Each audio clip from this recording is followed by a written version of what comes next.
101.5 FM and coopradio.org. It's 5 o'clock, and it's Metis Matters Radio time!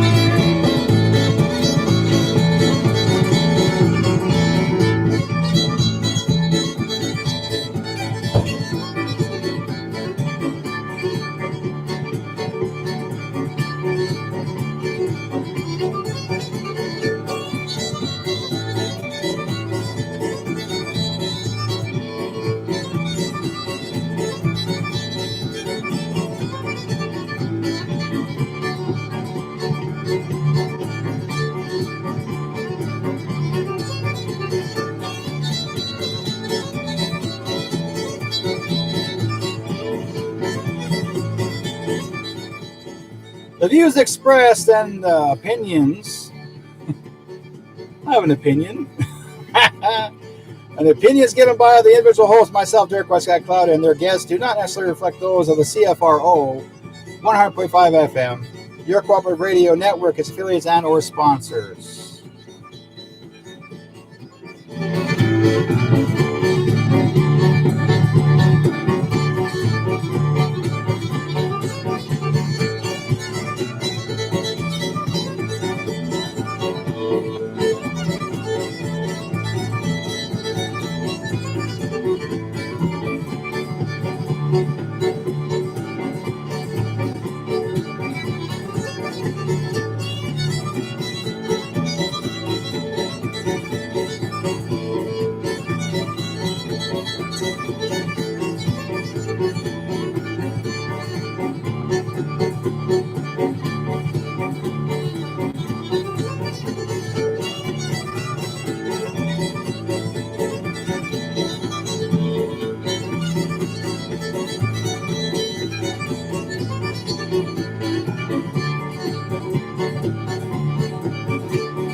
Well, guys, how you guys all doing out there? Welcome to Metis Matters Radio on the CFRO 100.5 FM.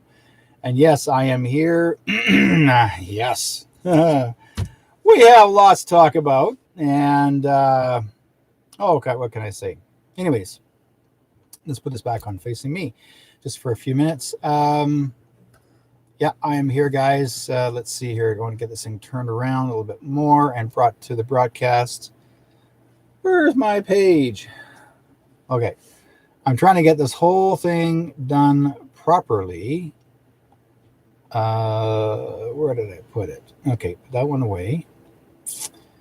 And change that up.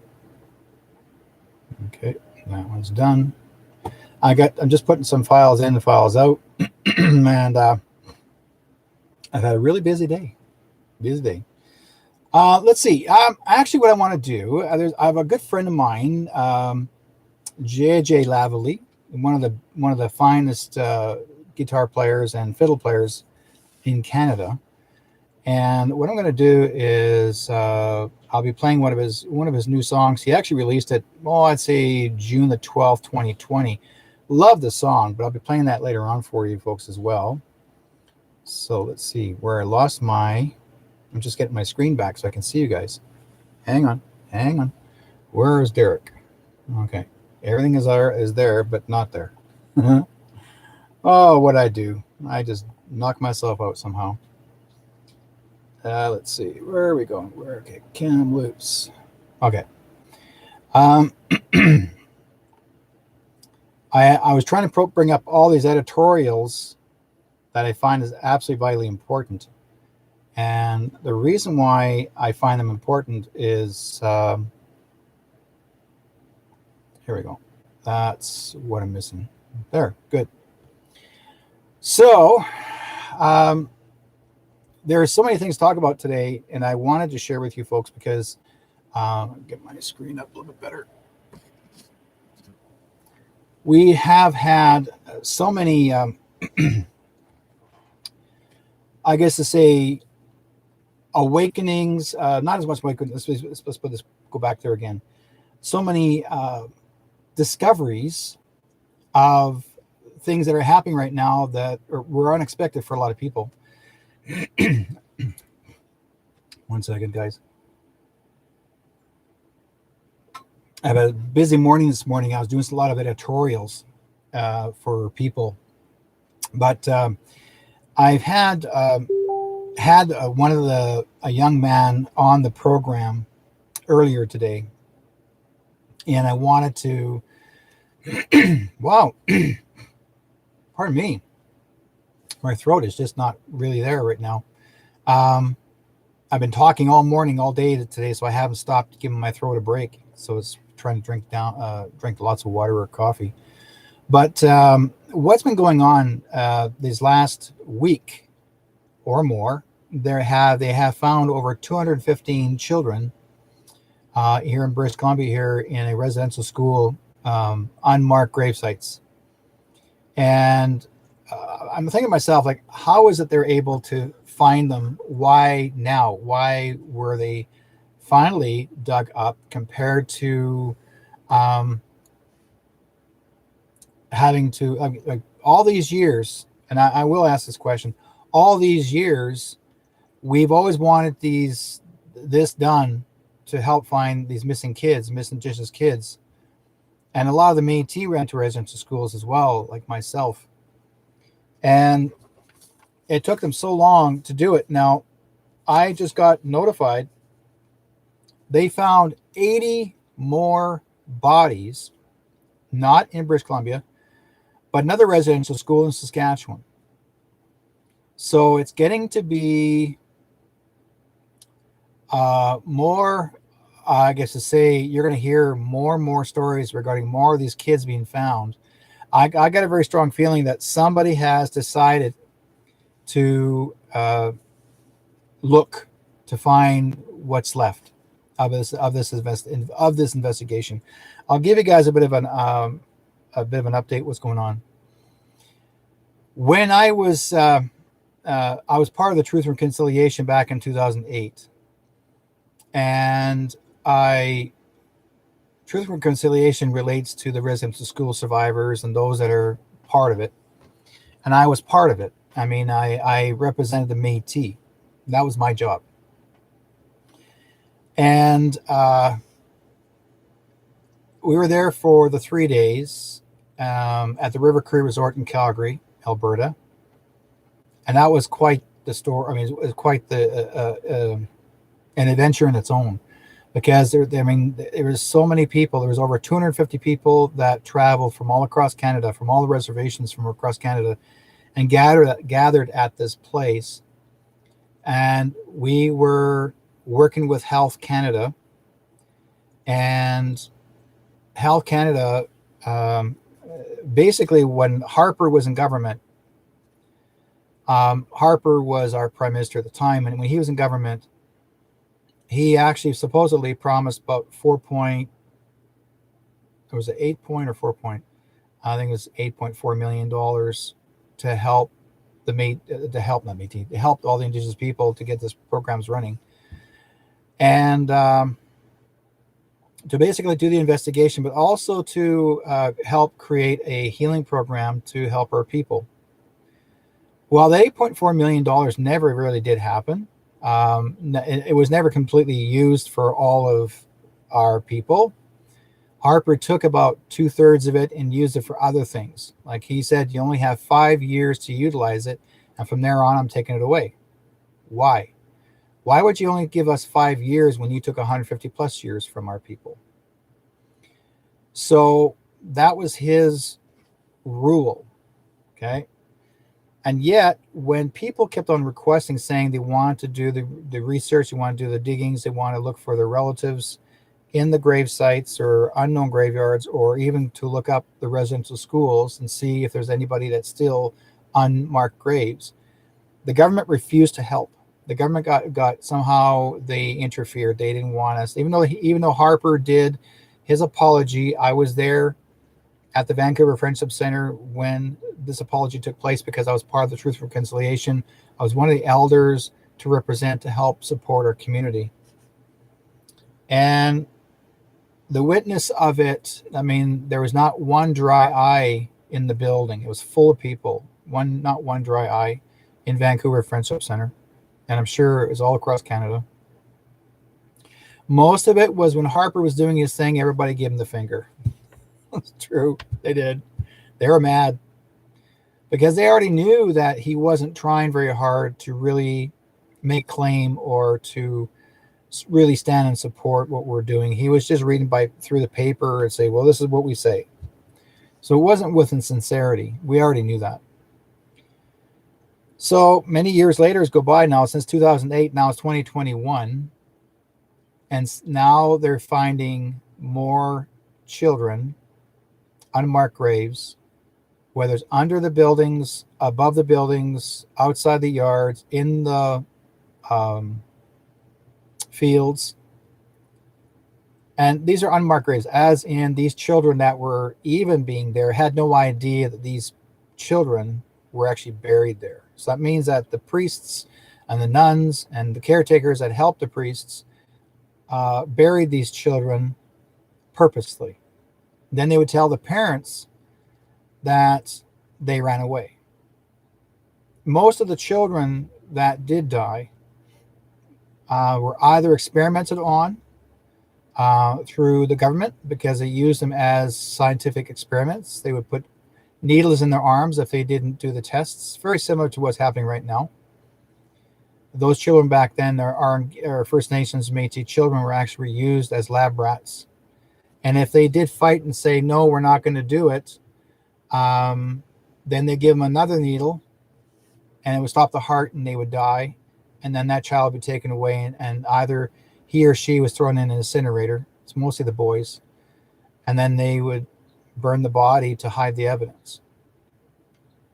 And I know many residential schools have been torn down because the people are thoroughly disgusted to want to remember how the horrendous things that did happen to our people.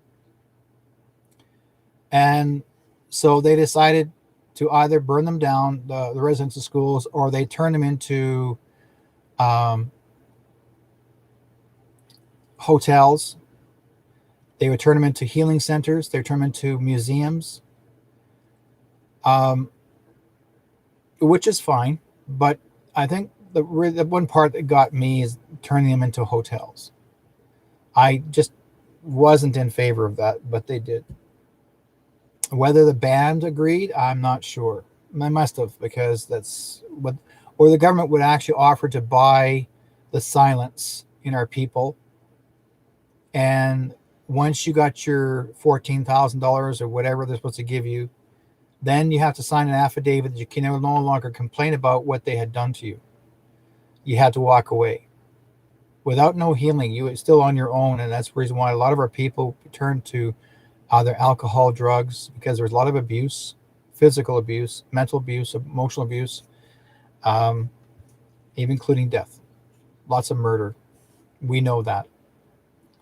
And some people are going to say on my show, they're going to say, well, can you prove that they murdered them? There have been so many witnesses that I know that when I was at the Truth Reconciliation, these children that are now adults or elders now today are the witnesses and say they saw this.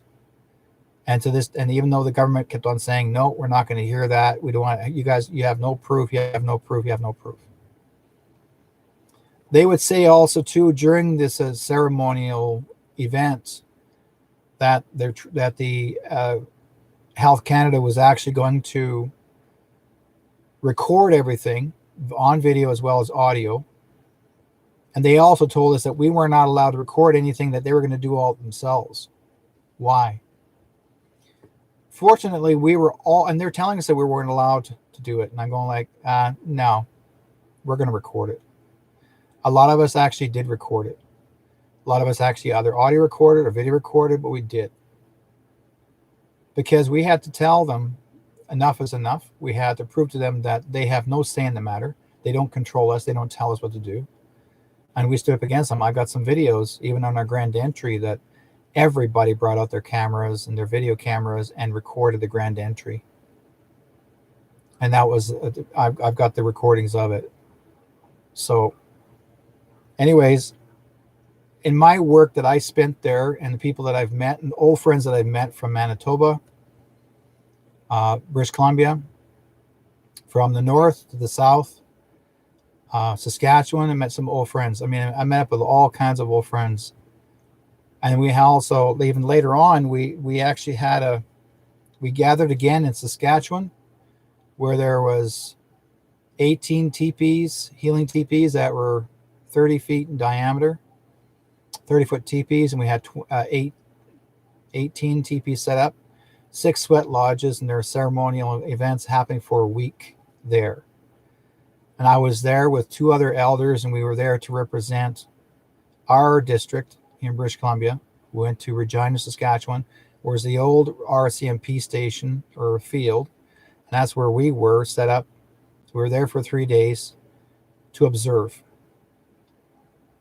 And I met some good friends and old friends that I haven't seen that were doing some healing work, and I helped to participate in that as well. I went to one of the sweat lodges, and I was invited to even stay longer, but we had to return back. We could have easily stayed longer, but we had to return back because we were only allowed to be there for 3 days. Like I said, because they enjoyed our company, and they also enjoyed, when you share your wisdom from other territories, they would like to get to know you more. That's why we all had family and friends gather together. I mean, let's put it this way, how it was amazing to see 18 teepees all set up, look like a complete community. And yet, in one area that I was noticing a lot of racism. There was a couple of young ladies that were non-Indigenous that were helping a couple of elders, and they were being picked on continuously while they were there. Even though they are trying to help the community, and knowingly, even their relatives were Indigenous, but they showed up as being white or non-Indian looking, so to speak. But yet there was racism because they looked at them that way, thinking that it's who they are. And it was they were very angry people. That's how far it gets. And that's why I tell people in so many provinces, there are so many racist people, and even we have no intention to be racist at times. You're just angry because of the abuse of the children that happened to them years and years ago. And that's why they become racial. And that is because it was started by the priests and the nuns. They started racism. Even the government started racism. It wasn't us. Our people never started racism. They did. Because they were trying to create a downsizing of a community, take the red out of the Indian, make them look like a colonial person, cut their hair short, take their power away from them, their medicine, their ancestry, their language. So the language had to be hidden, not taken away. It was never erased. It never disappeared. It was just set back. It was set away. It was just put to sleep, so to speak, until when it's time to speak, when you're at home with your family. But they're making it where it was illegal to gather no more than 3 Indians. It was illegal to even speak your own language. It was illegal to be off your reservation after 6 o'clock, and you had to walk around with a red card in your hand to leave your reservation to go shopping off the reservation. And yet, we found out many years later, there was never a law that was saying you're not allowed to leave a reservation to. In fact, even the persons that was First Nations, they were not even allowed to vote a government official. It was all white officials. No one but person that was indigenous was allowed to vote. And this is back in the 60s and 70s. You weren't even allowed to even vote as an indigenous person. They made it that's how racist a Canadian government was. And when people kept on talking about Pierre Elliott Trudeau, oh, he was a good man. No, he wasn't. Just like his son, racist all could be, still is. Like we all know, because a lot of people in the reserve told me, they said Pierre Elliott was one of the most hated, despised man because he's the one that caused a lot of separatism. And then you got your other ex-prime minister, which is Jean Chrétien. And Jean Chrétien actually was the very first Indian, I would say the first Indian residential school person, I guess representative, to open up the very first residential school doors, because he worked for the Department of Indian Affairs. And the Department of Indian Affairs was a very, at the time, they were just as evil. And they would hire these truant officers that looked like men in long black coats. They look like detectives. And they come and look for those children, even if they never left, they never were on a residential school, but they would go looking for children. And if you looked Indian to you, they would take them to a residential school. But sometimes they couldn't grab them easily, so they would actually grab the child and handcuff them and take them to a residential school. And if they couldn't get them to the residential school, then they would take them to jail, and they would spend time in jail until their parents came down to come and get them. And then they would be told and warned that they have to go to a residential school. And if they didn't go, then they would be tortured.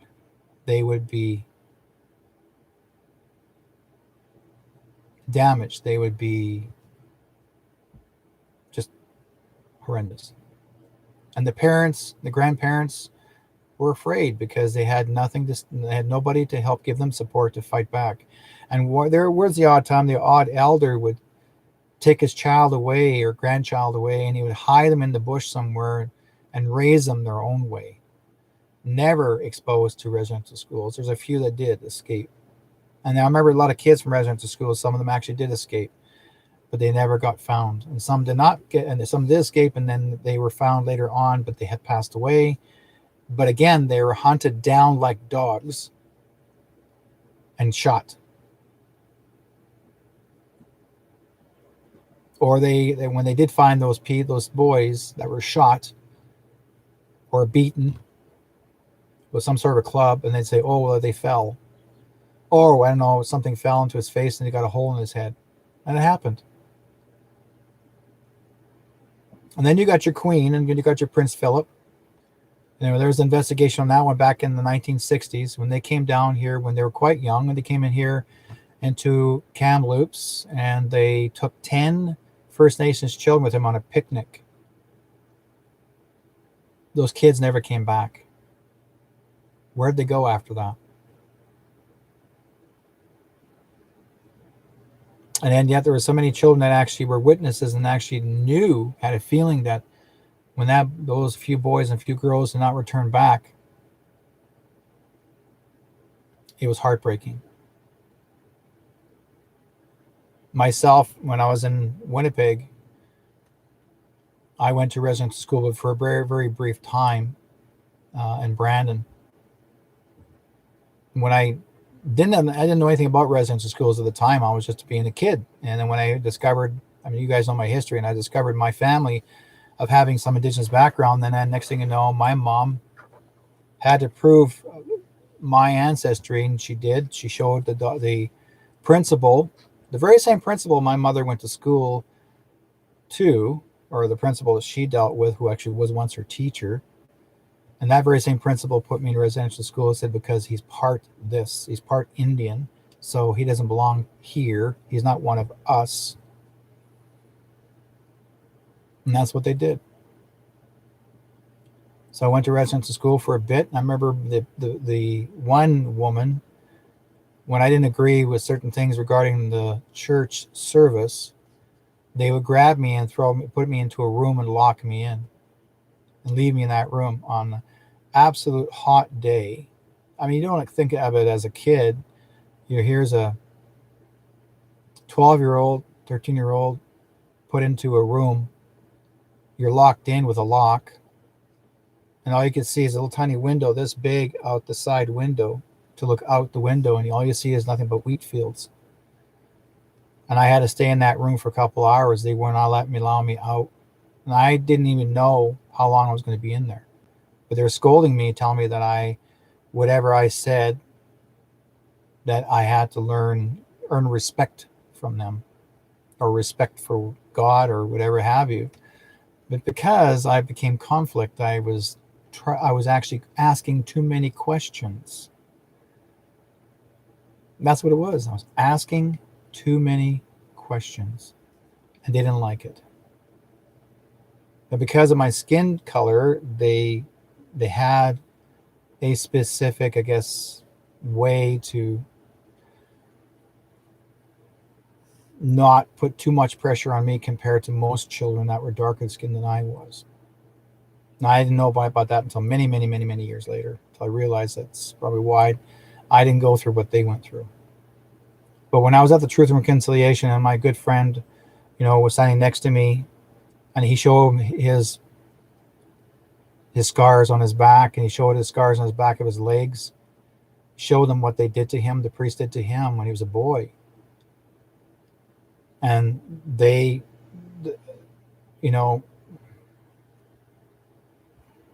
the Health Canada just looked at each other and looked at him, and they said, well, how do we know you did this to yourself? And I know he would never lie. He never was. He was a very soft-spoken man. He was my age. So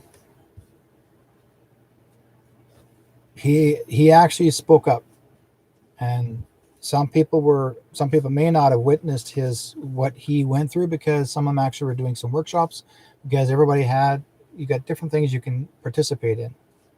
But I got a hold of the mic myself when I went off on the handle, because I actually let him know about my best friend Dale Haggerty's mother, who actually also went to residential school for 11 years. She wrote a letter, and she wanted that letter to get to residential school to say this is what happened to her. And I gave them the letter, and they said they would get back to her, but they never did, and then she passed away. So the thing is that what I'm being told here, what I was told earlier, there is a special machine now that they use. It looks like a lawnmower in a way, but it goes across the land, and you can see what's down below. It's almost like it does a rating or a reading of what's underground, like a giant X-ray machine on wheels. And I think that's pretty well why they're going to all the residential schools, including the ones that don't even have the buildings there anymore. They're deciding to go out on all these locations, see what they can find, what's left. And there's so many residential schools still to this day. There's rumors everywhere, including Mission. There's different here in British Columbia. Here, there's in Mission. There's residential school there, and it's haunted. But I mean, that's another version of it. Well, we already know there's got to be more than just that area. So I'm sure there must be someone down there, and that's all involved here. They're going to try to check every residential school and see what other children they can find, if there is rumors. And I'm pretty well sure. Like, my wife just finished showing me all the locations of residential schools, and there's well over 100 of them all across Canada, well over 100. So I know very well it's going to be a long term and long time that they're going to check all this out. But I wanted you as listeners to know that, our station, CFRO 100.5 FM, we strongly support you, because we have about six Indigenous programs here.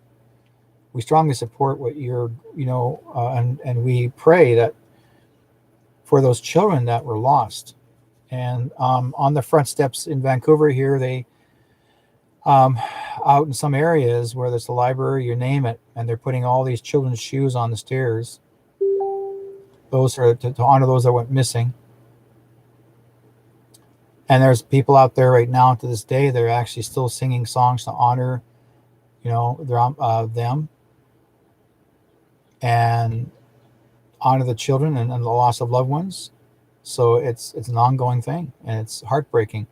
We hear we're out dealing with the COVID. Now we were finding out more things that are happening of our Indigenous families. So again, there's going to be a lot of major healing that's offered to everyone. But we stand behind you. The BC Métis Federation has been busy doing their thing too, to also support. Let's see here. There's a young lady by the name of Kim Coltman, has spent her life supporting the Indigenous women through fashion and modeling. And the Métis entrepreneur from Kamloops took her years of experience in the fashion industry and education and social work to create Fashion Speaks International. The company is geared to support families and communities affected by the trauma of losing a loved one. In the wake of the recent discovery on the residential school grounds in Kamloops, Coltman is calling for government accountability, encouraging her First Nations relations to share their stories and stories that she says has been ignored. We have been telling the stories of the atrocities that were perpetuated by the church and the Canadian government for decades, Coltman said. Unfortunately, no one wanted to hear them. Survivors were once again dehumanized, disrespected, and discarded by those who were supposed to serve and protect them, which is the church and government. And survivors were accused of being delusional liars, drunks, and derelicts. And their tears during the telling fell on deaf ears and cold hearts. And they were ashamed into silence. And Coltman feels that it's time for the stories to be shared. And she says that she is horrified that such a tragedy was needed in order to First Nations communities to be heard. There's lots to speak about. You can actually find that column written in the Penticton News, infonews.ca.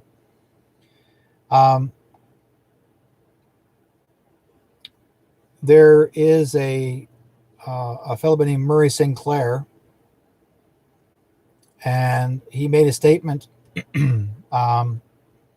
He's a former senator who chaired the Truth and Reconciliation Commission, and he said that the Canadians should prepare themselves for more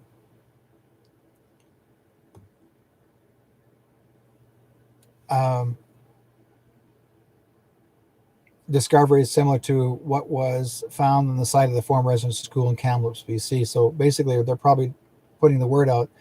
They wouldn't put it past there's even more children that are found.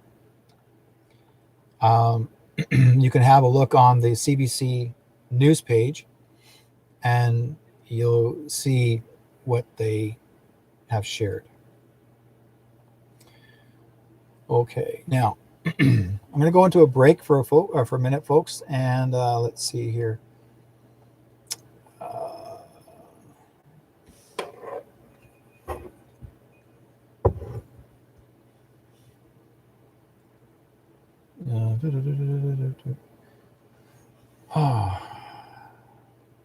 Yeah. Okay, we're right back. We'll talk to you guys in a minute or two.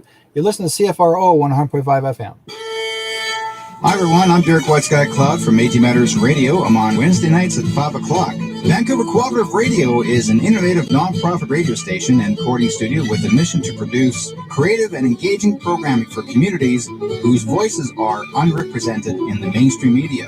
We need your financial support to help us achieve this mission. By donating today, you'll help us to continue providing access to training and equipment for over 300 volunteers, produce over 140 hours of original programming in over 10 languages. We strive to provide programming that does not discriminate against people on the grounds of sex, race, age, class, ability, orientation, or anything else.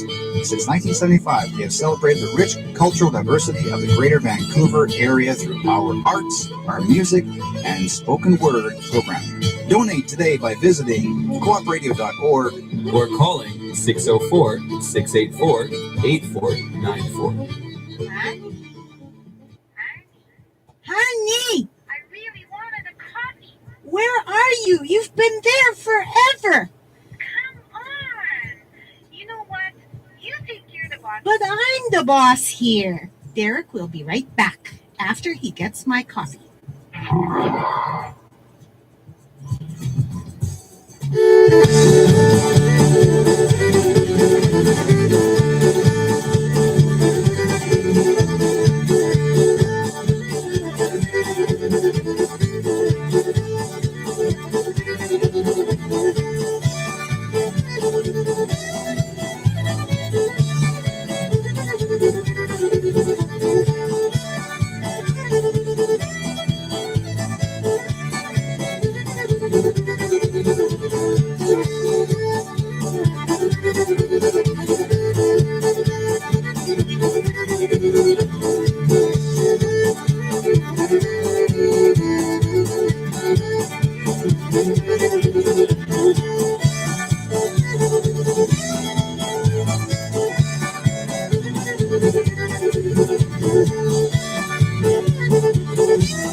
We are back. You're listening to Between Two Worlds. Not Between Two Worlds. Yeah, I feel like I'm between two worlds. You're listening to Metis Matters Radio on the CFRO 100.5 FM. And we have lots more to talk about. This is J.J. LaValle. He's actually from one of his albums.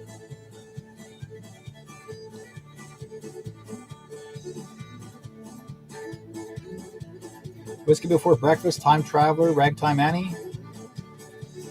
Combination of three.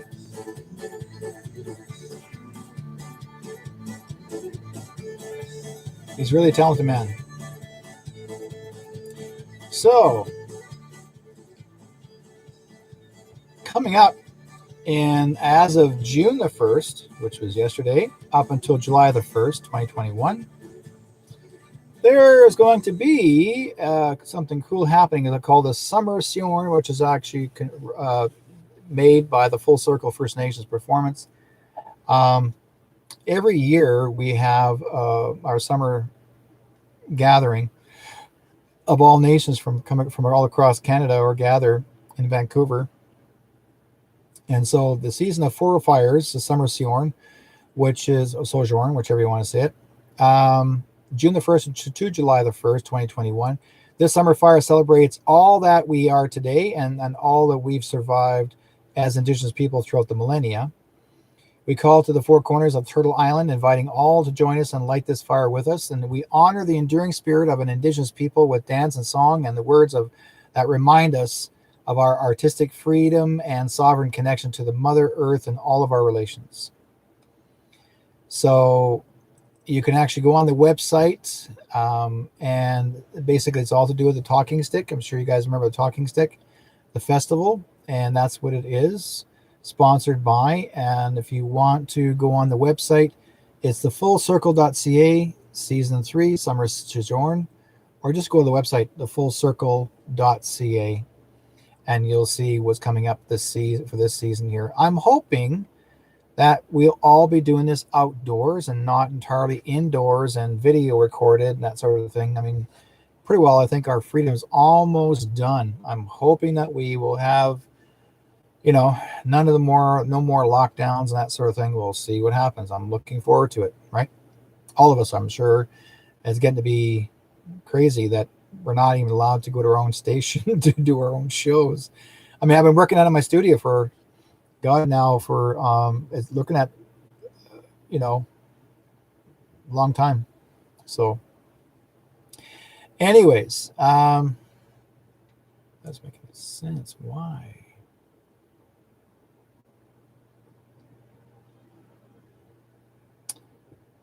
Okay, here we go.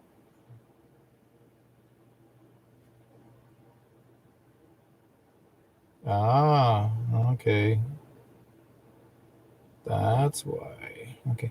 Normally I use my cell phone to do all the recordings of my shows, but for some reason it won't let me, keeps turning itself off. There's something going on. I have to look at it later on. But anyways, we're here, and oops, dropped it off. So let's get that out of the way. So we're back in the studio here, and let's see what else is next. Coming up, yeah, the story of that one too is done. Okay. Also, Ottawa has says it's not liable for cultural damage caused by Kamloops residential school, court documents. Now, I want to say this, folks, and I'm sure you may not know, but after Harper, when he was in government and he wanted to be reelected again as the prime minister, this is when Trudeau came on board into Canada. Harper actually, what I understood, he actually did make 3 things that he wanted to order to be burned. That was the Resident Truth and Reconciliation files. He ordered them to be burned. He also ordered the missing women and children, Indigenous children and girls file to be burned. So there's a few more, actually. So basically, those were sitting files. They were going to be burned when Harper was going to be reelected. But when Trudeau came back in, I guess, unfortunately or fortunately for the public or the persons that were working for Trudeau at the time, I guess they just saw them sitting on top of a cabinet, not inside the cabinet to be burned, because there's actually a specific cabinet that's used to say, burn this. So apparently that did not get burned, those files. So they ended up putting them back into where they were, because they weren't supposed to burn these files. So we are very fortunate that those were not done. So the reason why Ottawa is saying they're not going to be liable for cultural damage, because they already signed an agreement, supposed to sign an agreement with the Truth and Reconciliation people back in 2008.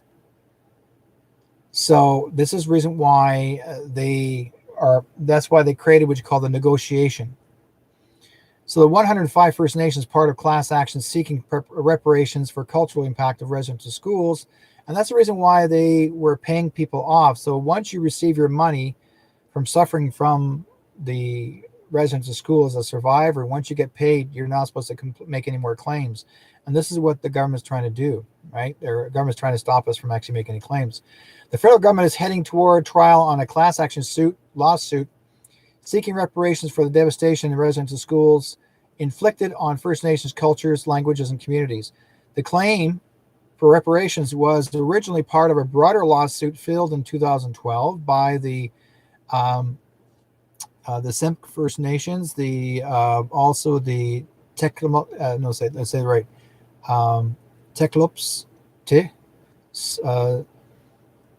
Simok, and the Shisha, I believe, Sisha Nation in BC. There's 3 nations, along with residential school survivors known as the Day Scholars, who were forced to attend Kamloops Indian Residential School and Seashelt Indian Residential School.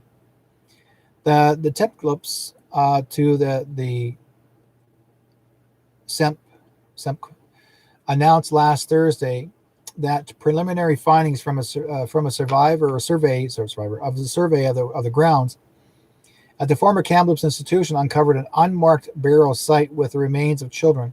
So far, 105 First Nations have signed onto the lawsuit.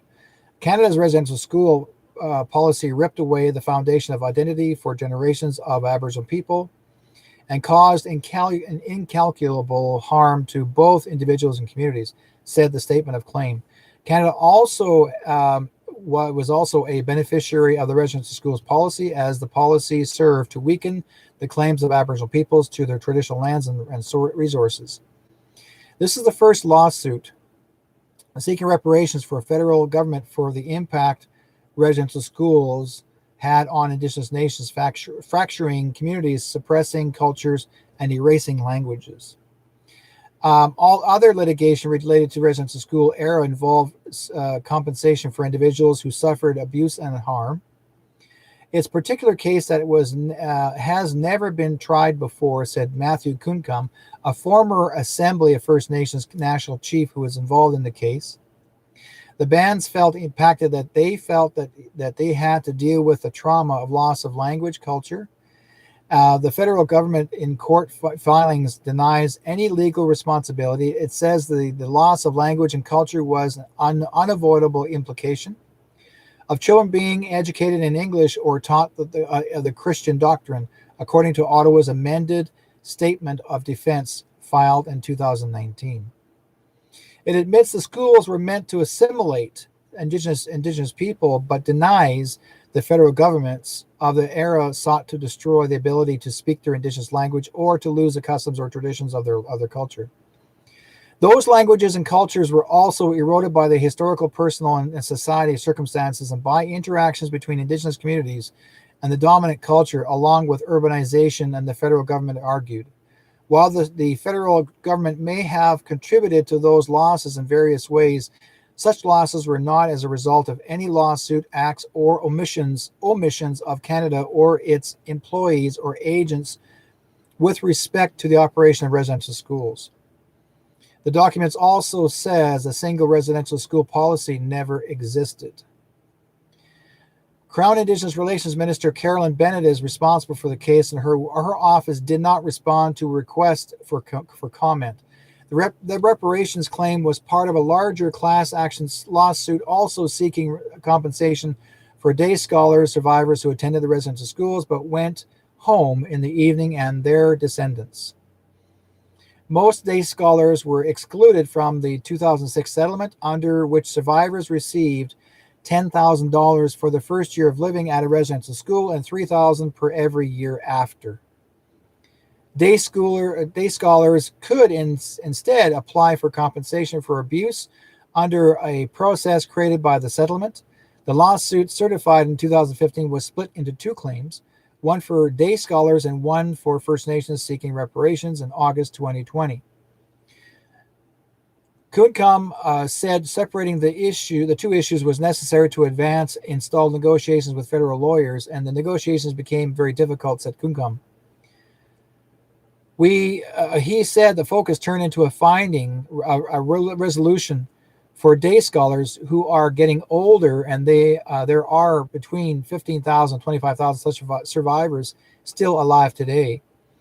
The federal government or the federal court record shows settlement talks for day scholars picked up after the splitting of two claims, and Kuncombe said that he couldn't comment on the state of those talks. According to a schedule proposed in the court record, litigation should resume on the reparations claim once a settlement is reached with day scholars. A proposed trial date on First Nations reparations is scheduled for September 2022.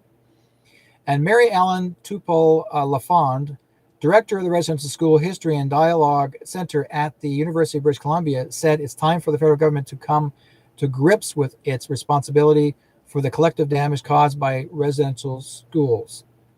He said it is unfinished business and they should be addressed outside a courtroom. Those impacts, it has to be addressed. I don't think that having to have a class action and fight for it's not a good way to do it, said Turpel-Lafond. I think prudent course would be to not make people to go to court and have to fight to prove this when it's obvious what happened. Number one, Kunkam actually was one of the very first children that actually was standing next to Jacques Chrétien, where Jacques Chrétien, like I said before, was actually one of the original Department of Indian Affairs minister that opened the very first residential school, and Kunkam was the very first child that entered that school. He was 8 years of age. So there's history there in itself. Number two, in what I've read here, they never mention anything regarding the priests that did harm to these children. None whatsoever. Neither priests or nuns. So the priests, they would have to be hired not by the churches. They're also hired by the federal government, because who's paying them? So that means that they are responsible. The government is responsible because they hired the priests because they call it a school. Okay, they called it a school, and so that means it's written by under government. You're no pastor would want to teach you a school unless they are a teacher, but they treated it like as if it's a Christian school or a Christian church. Now there are the schools within the district of the church. You weren't going to church, you're going to school. The church was later on that came along with it. So that editorial was done by CBC, which investigates the 105 First Nations part of class action seeking reparations for cultural impact on residential schools. So that's something I feel it's going to be interesting. So when it does come up, folks, you're going to be in shock, right? Anyways, I've got a really good friend. Like I said, his name is JJ Lavallee. I'm going to go out with him tonight. I was trying to find his other video that I've got somewhere in my files. And he actually wrote a song called, it's all through the residential schools, but I cannot find it. I never had the time to find it because like I said before, I was really busy. But I'll see if I can find it again. I didn't remember playing it once before, or maybe one day I'll call him up and just say, JJ, can you pre-record this again for me? And I'll share this with the listeners on our program. But this JJ actually wrote this song back in June the 12th, 2020. It's a brand new song he wrote back then, and it's called Begging Her to Stay. So I hope you guys enjoy the program. I'll talk to you guys later, and here's that song. She told me she loved me, she'd never leave. Said I'm the best looking man she'd ever seen. Said I'm the best lover she's had to this day. Yet I'm on my knees begging her just to stay. Well, I'm on my knees begging her just to stay. Don't break my poor heart, don't leave me this way. She said that she loved me, but she walked away. And I'm on my knees begging her just to stay.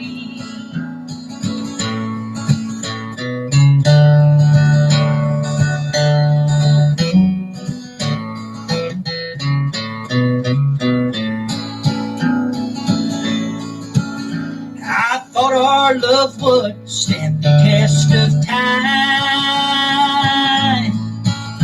but time has a way of changing one's mind. Her mind has changed so swiftly today, 'cause I'm on my knees begging her just to stay. Well, I'm on my knees, I'm begging her just to stay. Don't break my poor heart, don't leave me this way. She said that she loved me, but she walked away. Yet I'm on my knees begging her just to stay. She said that she loved me, but she walked away. Left me on my knees begging her just to stay. Left me on my knees begging her just to stay. Happy Friday. Enjoy that. Thank you.